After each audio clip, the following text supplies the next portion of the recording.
Hey everyone, in this quick video, I'll show you how to change your YouTube channel logo in just a few seconds.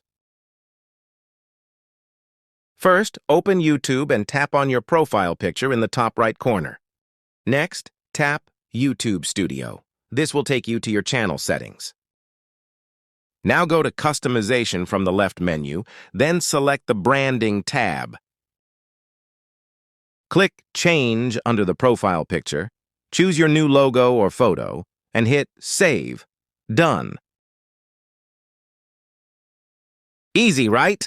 Don't forget to like and subscribe for more quick YouTube tips.